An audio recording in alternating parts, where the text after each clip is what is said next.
첫 번째 순서는 제가 발표를 합니다. 그래서 제목은 자료 한번 띄워주시겠습니까?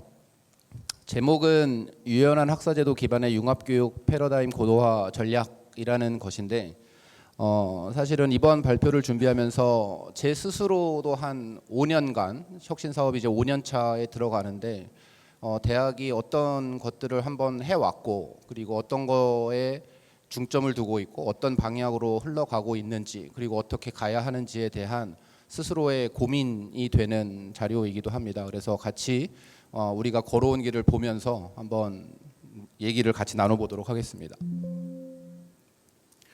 한남대학교 대학혁신지원사업을 맨 처음에 시작하면서 두 가지 질문을 던졌습니다. 그리고 이 두 가지 질문에 대해서는 대학이 명확한 답을 좀 가지고 있어야겠다라는 생각을 했습니다. 하나는 주관식의 질문이었고 하나는 객관식의 질문이었습니다. 대학은 교육 혁신을 도대체 왜 해야 되는가라는 거에 대한 첫 번째 질문에 답을 좀 하고 싶었고요. 정말로 대학의 교육이 위기인가에 대한 예스냐 노에 대한 답을 좀 하고 싶었습니다. 이 답을 제대로 못하면 우리가 가는 방향이 전혀 다른 방향이 될 수도 있고 잘못된 방향이 될 수도 있어서 이에 대한 답을 내리는 과정이라고 저는 좀 생각을 하고 있습니다. 교육 혁신을 해야 한다라고 하면 맨 처음에 나오는 얘기가 다 이겁니다. 인구가 감소한다, 학력 인구가 감소한다, 대학에 사람을 못 채운다, 지방대학교가 망할 것이다, 전부 이거를 얘기를 하거든요. 근데 이게 도대체 교육 혁신하고 무슨 상관이냐라는 질문을 저는 좀 하고 있습니다. 그러면 해외에 학력 인구가 감소하지 않고 있는 선진국에 있는 대학들은 교육 혁신이 필요 없냐? 이게 원인이라면 그러면은 교육 혁신은 왜 그런 나라에서 시작되었느냐? 라는 고민을 좀 하고 싶었습니다. 학력 인구의 감소는 사실은 대학의 위기인 것은 맞습니다. 그런데 이게 과연 대학 교육의 위기이냐라는 것은 조금 다른 질문이라고 생각을 합니다. 대학 교육 혁신을 해야 하는 영향을 준 거는 맞습니다. 학력 인구가 감소되고 코로나가 발발하고 하지만 그게 대학 교육 혁신을 해야 하는 이유와 원인은 아닐 것 같다. 혁신을 둘러싸고 있는 굉장한 많은 단어들과 키워드 내에도 사실은 학력 인구 감소라는 것들에 대한 것이 담겨 있지는 않습니다. 예전에는 대학교가 고등교육을 제공하는 독점적 지위를 가지고 있었습니다. 이 지위를 갖고 있는 기관은 대학밖에는 없었습니다. 그래서 전공이라는 이름으로 교육시킬 수 있는 곳은 대학밖에는 없었다. 그런 지위를 갖고 있었기 때문에 대학은 유일한 기관이었습니다. 그러다 보니 산업체나 현장에 인력 공급을 하는 유일한 중간자 역할을 또 담당하게 됩니다. 고등학교를 졸업하고 대학에서 전공을 배우고 그거를 바탕으로 취업을 하는 이게 그냥 예전에 대학이 갖고 있었던 모습이었다. 그런데 지금은 조금 달라진 것 같다. 그러니까 맨 처음에 저희한테 도전을 한 거는 사실은 유다시티입니다. 스탠포드 대학에 있는 교수가 왜 저런 것을 만들려고 했을까? 4차 산업혁명이 발발하면서 왜 저런 것을 만들려고 했을까? 그러니까 결국은 이거의 출발점은 빅데이터, 인공지능, 4차 산업혁명 등등의 얘기가 나오는데 이거를 배우고 싶은 사람은 많은데 공급하는 사람이 없습니다. 교육의 기회가 없죠.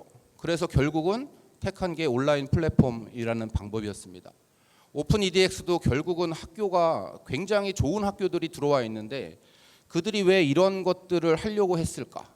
도대체 4년간의 대학을 다녀야 하는 거를 구글은 6개월 만에 끝내겠다라는 얘기를 왜 도대체 하고 있을까? 한국에 있는 기업들은 왜 대학의 교육에 의존하지 않고 스스로 유니버시티라는 이름을 붙여서 자기의 입맛에 맞추는 교육을 자체적으로 진행하고 있을까? 그런 게 삼성, SK를 넘어서 왜 점점점 기업체들로 확산되고 있을까? 그러니까 이런 것에 대한 질문이 아마도 대학 교육 혁신이 필요한 이유이지 않을까 싶습니다. 특히 미국 대학의 상황을 보면 이게 이제 온라인 프로그램입니다. 대학의 합격과 상관없이 디그리를 딸 수 있는 프로그램입니다. 한 크레딧당 500불 정도를 하는데 애리조나 스테이트 유니버시티의 비즈니스 전공이라는 한 크레딧에 참가하고 있는 학생이 6만 2천 명입니다. 그러니까 미국의 가격으로 환산했을 때 사실은 이 한 과목으로 대학이 한 30억을 법니다. 그러니까 이렇게 가고 있다. 그러니까 공급자의 역할이 조금은 다른 형태로 가고 있다. 이런 혁신들이 굉장히 빠르게 진행되고 있다.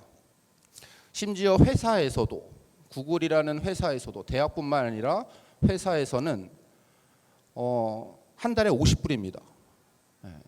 지금 빨간표에 하시면 한 달에 50불.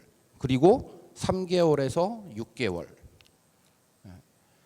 이거 들으면 이거에 들어갈 수 있는 잡이 한 48만 개쯤 열려 있고 임금의 중간 정도의 수치가 9만 불이다. 이런 거를 얘기를 하고 있습니다. 그러면 도대체 대학 교육이 왜 필요해지느냐라는 질문이 우리에게 실제적으로 던져야 되는 질문인 것 같습니다. 그래서 대학 교육은 위기이다라는 것에 대한 객관식 질문에 대한 정확한 대답을 할 수가 있고, 그래서 우리의 대학 교육은 어떻게 혁신이 되어야 되느냐라는 것에 대한 질문도 명확히 내릴 수 있을 것 같다라는 생각이 듭니다. 이런 고민 속에서 한남대학교는 사실은 두 가지의 큰 방향을 잡고 사실은 진행을 하고 있습니다. 온라인 플랫폼이나 회사에서 진행하는 전문적인 교육 과정이 있기는 하지만 대학에서 학생들에게 줄 수 있는 것은 다양한 경험일 수는 있겠다. 하나의 특정한 전공이 아니라 굉장히 다양한 전공들을 경험하고 본인의 전공이 다른 전공과 어떻게 연계가 되고 어떻게 역할을 해낼 수 있고 이런 것들을 만들어낼 수 있지 않을까라는 고민이 첫 번째 저희의 한 가지의 해답이었습니다. 그래서 저희가 잡고 있는 융합교육 활성화를 이뤄내야겠다. 그래서 학생들이 하나의 입구로 들어오긴 하지만 다른 전공을 매우 손쉽게 접근할 수 있어야겠다. 그리고 그런 것들을 쉽게 본인들이 학습으로 이뤄낼 수 있도록 만들어줘야겠다. 그런 체계를 만들어줘야겠다라는 것이 융합교육 측면에서의 저희 한 가지 답이었고, 두 번째는 단순한 지식을 받는 거면 지금 널려있는 온라인 플랫폼에서 갖고 있는 지식센터 같은 곳에서 전부 다 학습이 가능하다. 그런 것들을 교육해서 대학이 과연 살아남을 수 있겠느냐라는 생각이었습니다. 그래서 모든 교육은 문제 해결 능력을 키우는 것으로 초점을 맞춰야겠다. 그러려면 교육의 방식도 교육의 내용도 다 혁신이 일어나야 된다라는 것이 두 번째였습니다. 여기서 또 하나의 질문이 생깁니다. 저희가 오늘도 이 식순에 두 가지로 1부, 2부를 나눠져 있는 게, 하나는 1부는 대학의 공급자적인 측면에서의 교육 혁신 방향입니다. 2부는 학습자 중심에서 이것을 받아들였을 때의 방향 또는 사례, 느낌이었습니다. 이제 앞으로 다양한 경험을 시키고 문제 해결 능력에 초점을 두면 교육 혁신만 있어서는 이뤄낼 수가 없습니다. 결국은 학생들이 하는 학습도 혁신되지 않으면 그 교육 혁신도 결국은 공연불이 될 거라는 생각이 듭니다. 그래서 학교가 고민해야 하는 것은 교육 혁신과 학습 혁신을 같이 이루어낼 수 있는 그런 길을 만들어 줘야 한다라는 게 지금 혁신의 저희의 방향에서의 큰 고민 중에 하나라고 보시면 될 것 같습니다. 그래서 나온 게 서비스 러닝입니다. 지역에 있는 기관들에서 본인의 배운 것을 실제적으로 적용할 수 있는 그런 방식. 그 다음에 디자인 팩토리. 어떤 문제가 주어졌을 때 여러 명이 같이 소통하고 협업해서 그 문제를 직접 해결해 볼 수 있는, 그래서 본인의 학습의 방식이 완전히 그런 패러다임이 바뀌는, 그래서 교육과 학습의 패러다임이 같이 바뀌는 모습이 되지 않으면 교육 혁신은 일어나지 않겠다라는 두 가지의 큰 주제로 저희 학교는 혁신의 방향성을 두고 진행해 오고 있습니다. 융합교육은 사실은 하나의 전공으로 들어온 것을 굉장히 많은 방법으로 많은 루트들을 통해서 갈 수 있게끔 저희가 만들어 주겠다라는 체계의 변화를 중점적으로 잡고 있는 거고요. 그래서 아까도 말씀하셨던 것처럼 총장님이 말씀하셨던 것처럼 저희가 23년도에는 융합교육 이수를 의무화를 시킵니다.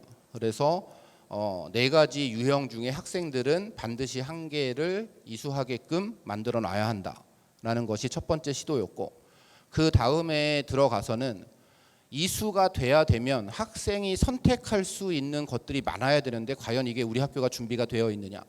그래서 그거에 초점을 두고 학생들이 쉽게 다른 전공을 접할 수 있는 방법은 무엇이냐. 그래서 고안해 놓은 게 코드쉐어, 마이크로 디그리, 트랙이었고, 코드쉐어는 약 156개의 교과목, 마이크로 디그리는 약 24개의 과정, 트랙도 한 36개의 과정을 좀 만들어 놨습니다. 그래서 학생들이 선택할 수 있는 다양한 선택지를 우리가 좀 제공을 하자라는 것이고, 지금 진행하고 있는 것은 우리가 한 300여 개의 다양한 융합 전공과 관련된 이런 선택지를 만들어 놨는데 학생들은 이게 뭔지를 과연 알까? 나한테 어떤 거를 들으면 과연 좋을까? 라는 것을 과연 이해할 수 있겠느냐라는 질문입니다.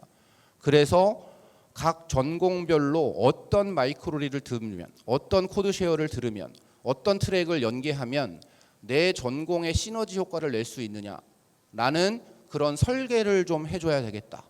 그래서 우리 융합교육이 학생들에게 최적화될 수 있는 방안들을 이제 만들어내서 실질적인 결과들을 좀 내야겠다라는 단계에 지금 진입하고 있다고 생각을 합니다. 그게 되면 이제 성공 모델들이 만들어지기 때문에 최종적으로 궁극적으로는 학생들이 스스로 설계하고 스스로 만들어내는 그런 융합교육들이 이루어질 수 있지 않겠느냐라는 로드맵으로 저희가 진행을 하고 있다. 이렇게 보시면 될 것 같습니다. 문제 해결 능력은 결국은 실천이 돼야 되고 협업이 돼야 되고 문제가 있어야 됩니다. 그래서 저희가 잡고 있는 서비스 러닝 같은 경우에는 최초의 시작은 전공으로 시작하고 교양으로 확대하지만 이제는 비교과로도, 그래서 전공, 교과, 비교과, 교양 전부 다 이런 것들이 일원화돼서 한 방향으로 조금 나갈 수 있어서 학생들이 어느 곳에서도 조금 할 수 있는 그런 것들을 좀 만들어 줘야겠다. 그러면 학교가 준비해야 되는 것은 기관들의 연계를 좀 더 확대해야겠다. 다양한 기관이 들어와야겠다. 또 실습 시간이 그 기관에 맞춰서 이루어져야 한다면 이런 학점 또는 시간, 수업 시간 이런 것들도 굉장히 자유롭게 유연하게 할 수 있는 터전을 만들어 주지 않으면 학생들이 이거를 자유롭게 할 수는 없지 않겠느냐. 그래서 학기 제도, 학점 제도, 시간 제도도 우리가 유연하게 전부 다 확대시키는, 그리고 변경시켜 나가는 작업들이 일어나야 될 거다라는 것으로 진행을 좀 해 나가야겠다라는 생각들을 하고 있습니다. 디자인 팩토리 같은 경우는 제 다음 순서가 디자인 팩토리의 성공 사례인데, 제가 생각하기로는 교육과 학습이 동시에 혁신적으로 일어난, 그래서 대내적으로 대외적으로 가장 좋은 평가를 받고 있는 것이 디자인 팩토리인 것 같습니다. 그래서 이게 그런데 지금은 교양 학점으로만 왜 인정을 받고 있을까? 지금 3학점, 6학점으로 확대되고 있는데 학과 내에서는 왜 9학점 제도 이런 것은 없을까? 그러면 어느 나라랑 어느 기관이랑 어느 기업체랑 이런 것들이 과연 잘 연계돼서 굉장히 많은 학생들이 들어온다면 가능한 얘기일까? 이런 것들에 대한 고민을 풀어내야겠다. 그래서 성공적인 사례로 얘기되고 있는 디자인 팩토리가 우리 학교의 전체적으로 문화적으로 확산되는 그런 모습을 좀 그려내야 되지 않겠느냐라는 생각을 하고 있습니다. 그 이유가 사실은 이런 것들이거든요. 이런 결실들이 계속적으로 디자인 팩토리를 중심으로 일어나고는 있습니다. 20년에 KBS에서 선도적 미래교육 모델 사례로 보도가 되기도 했고요. 21년에는 쿠팡 물류화재 사고가 크게 나면서 저희가 했던 화재 감지 시스템에 대한 문제 해결 방식이 또 크게 보도가 되기도 했습니다. 그래서 내외적으로 대내적으로 대외적으로도 굉장히 각광을 받고 있고, 23년에는 맥도날드에서 이거를 시판하겠다. 25년에 유럽에서. 유럽은 이제 친환경으로 모든 걸 바꾸겠다. 그랬을 때 어떻게 하면 좋겠느냐.